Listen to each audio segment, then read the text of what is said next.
Hello everyone, कैसे आप सभी। उम्मीद करता हूँ कि आप अच्छे होंगे।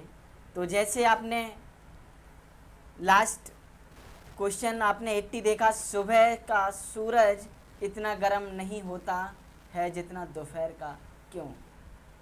सुबह का सूरज इतना गर्म नहीं होता है जितना दोपहर का, क्यों? ये मैंने आपको क्वेश्चन कराया था, ठीक है। तो 80 मैंने आपको क्वेश्चन करा दिए हैं हीट टॉपिक में। तो अब आप नेक्स्ट क्वेश्चन देखिए। हम 81 से स्टार्ट करेंगे आज के सेशन में। तो आप देखिए क्वेश्चन क्या है 81। क्वेश्चन 81 बताने से पहले मैं आपको कुछ पंक्तियां सुनाएंगे जो अक्सर मुझे भी प्रफुल्लित करती हैं, जोश भरती हैं, जुनून भरती हैं और जिद से भर जाते हैं। वो पंक्तियां ही कुछ ऐसी हैं, सुनाना चाहता हूं मैं। ओ माही मेरी क्या फिक्र तुझे, क्यों आँख से दरिया बहता है। तू कहती थी तेरा चांद हूँ मैं और चांद हमेशा रहता है। ये पंक्तियाँ कुछ बहुत अच्छी लगती हैं मुझे, हर टाइम सुनता हूँ, गुनगुनाता हूँ अपने आप को। और ओ बतलावे सुन बतलावे, तेरा मेरा प्यार निराला था। कुर्बान हुआ तेरी असमत मैं कितना नसीबों वाला था। ये जो पंक्तियाँ हैं काफ़ी जोश भरती हैं और आपके मन प्रफुल्लित होगा। तो अब हम क्लास स्टार्ट कर रहे हैं। देखिए ये क्या है, 81 क्वेश्चन नंबर है। क्या है? काले वस्त्रों के मुकाबले श्वेत श्वेत वस्त्र शीतल क्यों होते हैं? अच्छा क्वेश्चन है, इंपॉर्टेंट क्वेश्चन है। देखिए, और इस क्वेश्चन का आंसर क्या है वो आप देखिए।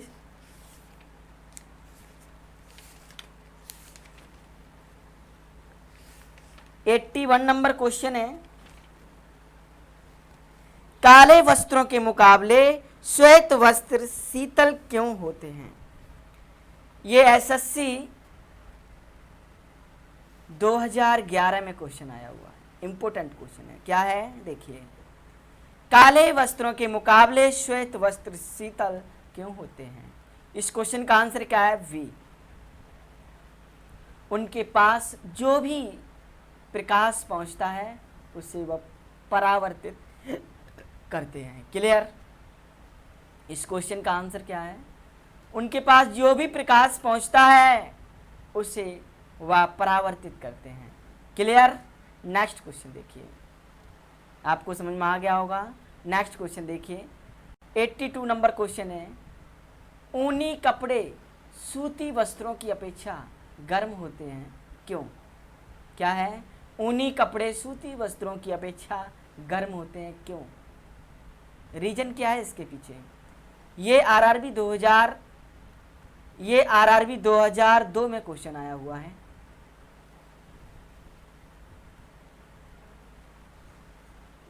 इस क्वेश्चन का आंसर क्या है? ताप के अच्छे रोधक होते हैं। ताप के अच्छे रोधक होते हैं। क्लियर? इस क्वेश्चन का आंसर क्या है? ताप के अच्छे रोधक होते हैं। क्लियर? नेक्स्ट क्वेश्चन देखिए। नेक्स्ट क्वेश्चन है, इंपॉर्टेंट क्वेश्चन है, उबलते जल द्वारा जलने की तुलना में भाप द्वारा जलना अधिक कष्टदायक गंभीर होता है, क्यों? आपने देखा होगा इतनी जल्दी हम भाप से जलते हैं कि आपको बता नहीं सकता मैं। उबलते जल द्वारा जलने की तुलना में भाप द्वारा जलना अधिक कष्टदायक गंभीर होता है। क्या है इस क्वेश्चन का आंसर? भाप में गुप्त ताप होता है। क्या होता है? भाप में गुप्त ताप होता है। क्या होता है? भाप में गुप्त ताप होता है। और 83 नंबर क्वेश्चन है, एसएससी 2015 में क्वेश्चन आया हुआ है। किस माह आया हुआ है? एसएससी 2015 में क्वेश्चन आया हुआ है, इंपॉर्टेंट क्वेश्चन है। देखिए, अब क्या है? गुप्त ऊष्मा की बात हुई है इसमें, गुप्त ताप, सॉरी, क्या है? गुप्त ताप।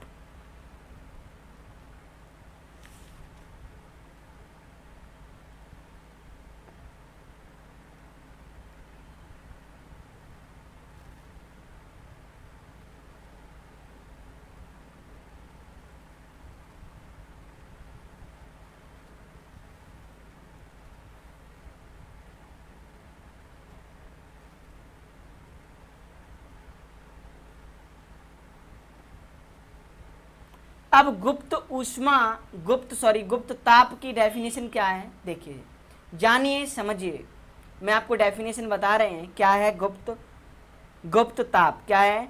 नियत ताप पर पदार्थ की अवस्था में परिवर्तन के लिए अनावश्यक ऊष्मा की मात्रा को पदार्थ की गुप्त ताप कहते हैं, गुप्त ऊष्मा कहते हैं। क्या है गुप्त ऊष्मा? गुप्त ऊष्मा क्या है देखिए, गुप्त ऊष्मा की डेफिनेशन क्या है। नियत ताप पर पदार्थ की अवस्था में परिवर्तन के लिए अनावश्यक ऊष्मा की मात्रा को पदार्थ की गुप्त ऊष्मा कहते हैं। क्लियर? तो डेफिनेशन आपको समझ में आ गई होगी। नेक्स्ट क्वेश्चन देखिए। अब आप नेक्स्ट क्वेश्चन है, वायुमंडल में आर्द्रता की उपस्थिति एक ऐसे टाइपिंग में मिस्टेक है। क्या है? 84 नंबर क्वेश्चन। वायुमंडल में आर्द्रता की उपस्थिति एक ऐसे स्टील के गिलास की वाहक सतह पर जल की बूंदें देखकर सुनिश्चित की जाती हैं जो भरा हो। देखिए यहाँ पे जो क्या है स्टील, यहाँ पे करेक्शन कर लेना, क्या है स्टील, सॉरी क्या है स्टील। क्लियर? क्या है? वायुमंडल में आर्द्रता की उपस्थिति एक ऐसे स्टील के विकास की वाहक सतह पर जल की बूंदें देखकर सुनिश्चित की जाती हैं जो कि भरा है। क्लियर? तो इस क्वेश्चन का आंसर क्या है? ठंडे जल में। क्या है? ठंडे जल में। क्वेश्चन का आंसर क्या है? ठंडे जल में। क्लियर? नेक्स्ट क्वेश्चन देखिए। नेक्स्ट क्वेश्चन है 85। क्या है? अच्छे उत्सर्जक अवशोषक होते हैं, यह नियम है। क्या है क्वेश्चन का आंसर? 85। अच्छे अवशोषक होते हैं, यह नियम है किरचॉफ का नियम। किसके आधार पर है? किरचॉफ का नियम। अब मैं आपको किरचॉफ का नियम क्या है वो मैं आपको डेफिनेशन अच्छे से समझाएंगे, आपको मैं बताएंगे, तो आप जानिए समझिए किरचॉफ का नियम क्या है। क्लियर? देखिए किरचॉफ का नियम क्या है। देखिए इस नियम के अनुसार अच्छे अवशोषक ही अच्छे उत्सर्जक होते हैं। समझिए, इस नियम के अनुसार अच्छे अवशोषक ही अच्छे उत्सर्जक होते हैं।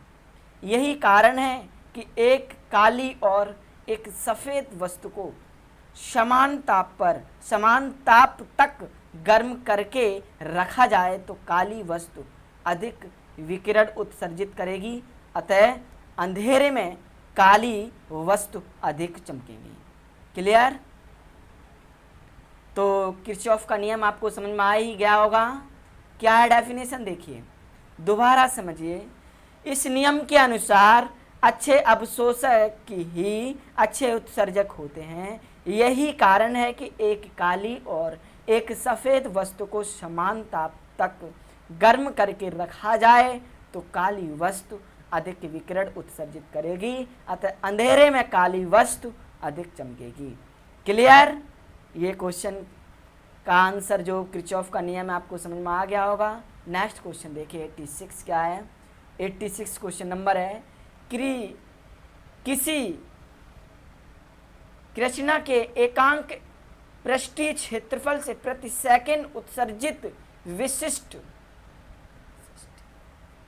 विशिष्ट ऊर्जा उसके परम ताप के चतुर्थक घात के अनुपाती होती है, यह नियम है। क्या है? 86 देखिए क्या है। किसी कृष्णिका के एकांक पृष्ठीय क्षेत्रफल से प्रति सेकंड उत्सर्जित विकिरण की ऊर्जा उसके परम ताप के चतुर्थ घात के अनुपाती होती है, यह नियम है। इस क्वेश्चन का आंसर क्या है? स्टीफन का नियम। क्या है स्टीफन का नियम? वो आप देखिए स्टीफन का नियम क्या है, डेफिनेशन क्या है स्टीफन। देखिए जानिए समझिए, आप स्टीफन भी जानिए। देखिए स्टीफन क्या है। स्टीफन का नियम है किसी वस्तु की उत्सर्जन क्षमता E उसके परम ताप के चौथे घात के अनुक्रमानुपाती होता है। क्या है? किसी वस्तु की उत्सर्जन क्षमता E उसके परम ताप के चौथे घात के अनुक्रमानुपाती होता है। क्लियर? तो अर्थात जानिए E इक्वल टू टी की पावर 4, यहाँ E equal to sigma T की पावर 4, जहां इसे स्टीफन नियतांक भी कहते हैं। क्लियर? तो ये क्वेश्चन का आंसर आपको क्लियर हुआ होगा। स्टीफन का नियम मैंने आपको समझाया, ये आपने देखा होगा, ये सिंबल आप समझ रहे हैं, इससे ही रिप्रेजेंट करते हैं। इस सिंबल से स्टीफन का नियम, हम स्टीफन का नियम जो है किससे हम सिंबल से जानते हैं? सिंबल क्या है इसका? सिग्मा। क्लियर? तो ये आपको समझ में आ गया होगा। और E इक्वल टू क्या होता है? क्या होता है? E अनुक्रमानुपाती T इक्वल टू टी की पावर 4। ये क्लियर है, आपको समझ में आ गया होगा। और इसे हम हटाएंगे तो क्या लिखेंगे? E equal to sigma T की पावर 4। क्लियर? ये देखिए यहाँ पे मिल गया है, लेकिन यहाँ पे टी है। क्लियर? तो ये आपको समझ में आ गया होगा। नेक्स्ट क्वेश्चन देखिए 87 क्या है, देखिए स्टीफन का विकिरण नियम क्या है? स्टीफन का विकिरण नियम क्या है?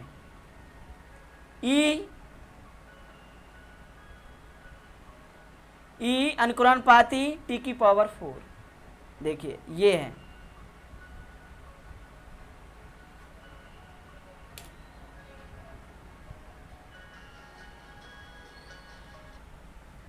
हेलो, मैं लॉगिन कर लूँ हैं? अरे पूजा, मैं एक्चुअली कहीं बाहर हूँ, इसलिए कह रहा था मैं आपसे, या फिर मेरे को पहले बता देती थी तो ठीक था। सच बता रहा हूँ, मैं पहले बता देती, शाम को बता देती तो मैं कर लेता।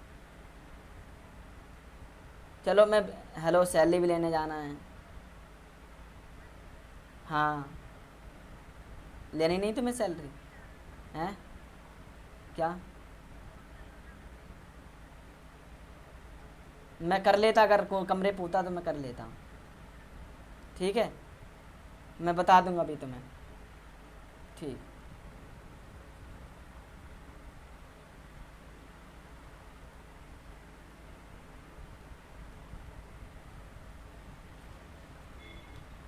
ये क्या है? नेक्स्ट क्वेश्चन देखिए, ये आपको समझ में आ गया होगा। नेक्स्ट क्वेश्चन है 88। क्या है? किसी वस्तु के ठंडे होने की दर वस्तु तथा उसके चारों ओर की माध्यम के तापांतर के अनुक्रमानुपाती होती है। यह नियम है। कौन सा नियम है? 88। देखिए 88 है न्यूटन का शीतलन नियम। क्या है? न्यूटन का शीतलन नियम। जानिए, न्यूटन का शीतलन नियम जरूर जानिए आप, मैं आपको बताएंगे, समझाएंगे और निश्चित ही आपको समझ में आएगा। देखिए न्यूटन का शीतलन नियम। अब न्यूटन का शीतलन नियम है, क्या है? देखिए, समान अवस्था रहने पर विकिरण द्वारा किसी वस्तु के ठंडे होने की दर उस वस्तु और आसपास के वातावरण के तापांतर के समानुपाती होता है। देखिए समझिए क्या है। देखिए न्यूटन का शीतलन नियम जानिए आप। समान अवस्था रहने पर विकिरण द्वारा किसी वस्तु के ठंडे होने की दर उस वस्तु और आसपास के वातावरण के तापांतर के समानुपाती होता है। क्लियर? तो ये आपको समझ में आ गया होगा नियम। और नोट में मैं आपको बताएंगे, नोट कुछ पॉइंट हैं वो आप समझिए। वस्तु और वातावरण का तापांतर जितना अधिक होगा, समझिए, जानिए क्या है? वस्तु और वातावरण का तापांतर जितना अधिक होगा वह वस्तु उतना ही जल्दी ठंडी होगी। लेकिन तापांतर 30 डिग्री से अधिक नहीं होना चाहिए एवं वायु स्थिर होनी चाहिए। क्लियर? तो ये आपको पॉइंट न्यूटन का शीतलन नियम आपको क्लियर हुआ होगा। नेक्स्ट क्वेश्चन देखिए, नेक्स्ट क्वेश्चन है 89। देखिए क्या है, न्यूटन का शीतलन नियम क्या है? न्यूटन का शीतलन नियम, न्यूटन का शीतलन नियम लागू तभी होता है जब, कब होता है 89 में देखिए, कब होता है? ताप में अंतर बहुत ज़्यादा न हो। क्लियर? क्वेश्चन का आंसर क्या है? ताप में अंतर बहुत ज़्यादा न हो। क्लियर? नेक्स्ट क्वेश्चन देखिए, 90 नंबर क्वेश्चन देखिए, गर्म जल 90 डिग्री सेल्सियस से 80 डिग्री सेल्सियस तक ठंडा होने में 10 मिनट लेता है, तो 80 डिग्री सेल्सियस से 70 डिग्री सेल्सियस तक ठंडा होने में लेगा कितना टाइम लेगा? क्लियर? तो ऑप्शन क्या है? सी। क्या है इस क्वेश्चन का आंसर? 10 मिनट से अधिक, 10 मिनट से अधिक। क्लियर? नेक्स्ट क्वेश्चन देखिए, नेक्स्ट क्वेश्चन है थर्मस, क्या है? थर्मस फ्लास्क के आविष्कारक हैं, कौन है? डिवार। डिवार क्या है? वैज्ञानिक कौन है? डिवार। क्लियर? नेक्स्ट क्वेश्चन देखिए, अब थर्मस फ्लास्क जो हैं के आविष्कारक हैं, जो आपने देखा होगा, ठीक है ना, तो आप जानिए, तो ये क्वेश्चन आपको समझ में आ गया होगा, ठीक है। तो नेक्स्ट क्वेश्चन देखिए, थर्मस फ्लास्क में ऊष्मा का क्षय रोका जा सकता है। हाँ, थर्मस होता ही इसीलिए है, ऊष्मा का जो क्षय रोका जा सकता है। क्लियर? 92 क्वेश्चन नंबर है, थर्मस फ्लास्क में ऊष्मा का क्षय रोका जा सकता है। ऑप्शन नंबर डी क्या है? चालन, संवहन और विकिरण से। चालन, संवहन और विकिरण से। आप बताइए, चालन, संवहन, विकिरण हमें बताने की ज़रूरत ही नहीं है, क्योंकि मैंने आपको कल पिछले वाले सेशन में आपको समझाया है, ठीक है, डेफिनेशन मैंने आपको बताई। नेक्स्ट क्वेश्चन देखिए, नेक्स्ट क्वेश्चन है थर्मस फ्लास्क की आंतरिक दीवारें चमकीली होती हैं क्यों? आपने देखा होगा बहुत चिकना, ठीक है ना, चिकना होता है थर्मस, तो इसके पीछे रीजन क्या है जानिए। क्या है? विकिरण द्वारा होने वाली ऊष्मा हानि को रोकने के लिए, विकिरण द्वारा होने वाली ऊष्मा हानि को रोकने के लिए। इस क्वेश्चन का आंसर क्या है? विकिरण द्वारा होने वाली ऊष्मा हानि को रोकने के लिए। Clear? Next question, thermos flask तरक पदार्थों को लंबे समय तक गर्म रखता है क्यों? 94 नंबर क्वेश्चन है। इस क्वेश्चन का आंसर क्या है? सी। चमकदार आंतरिक दीवार तथा बाह्य आवरण की दोहरी दीवारें ऊष्मा को निकलने से या प्रविष्ट होने से रोकती हैं। क्लियर? क्या है? चमकदार आंतरिक दीवार तथा बाह्य आवरण की दोहरी दीवारें ऊष्मा को निकलने से या प्रविष्ट होने से रोकती हैं। क्लियर? नेक्स्ट क्वेश्चन देखिए, समझ में आ गया होगा आपको। किस विधि से ऊष्मा स्थानांतरण को न्यूनतम करने के लिए थर्मस फ्लास्क को दीवारों पर कतई की जाती हैं? क्या है? 95 नंबर क्वेश्चन, किस विधि में ऊष्मा स्थानांतरण को न्यूनतम करने के लिए थर्मस फ्लास्क की दीवारों पर कलई की जाती है? यहाँ पे करेक्शन कर लेना, यहाँ पे कलई है, ठीक है। क्या है? कलई। क्लियर? इस क्वेश्चन का आंसर क्या है? विकिरण। क्या है? विकिरण। नेक्स्ट क्वेश्चन देखिए, किसी पदार्थ के एकांक द्रव्यमान का ताप 1 डिग्री सेल्सियस बढ़ाने में लगी ऊष्मा है, क्या है? 96 नंबर क्वेश्चन का आंसर क्या है? विशिष्ट ऊष्मा। विशिष्ट ऊष्मा। अब आप विशिष्ट ऊष्मा की डेफिनेशन देखिए, मैं आपको समझाएंगे विशिष्ट ऊष्मा क्या है। देखिए विशिष्ट ऊष्मा,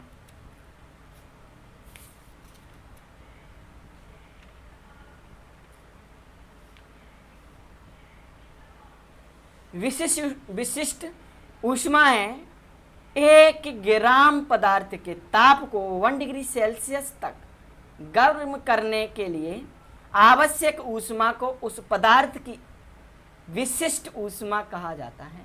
इसका एसआई मात्रक जूल प्रति किलोग्राम प्रति केल्विन है। क्लियर? तो आपकी डेफिनेशन समझ में आ गई होगी।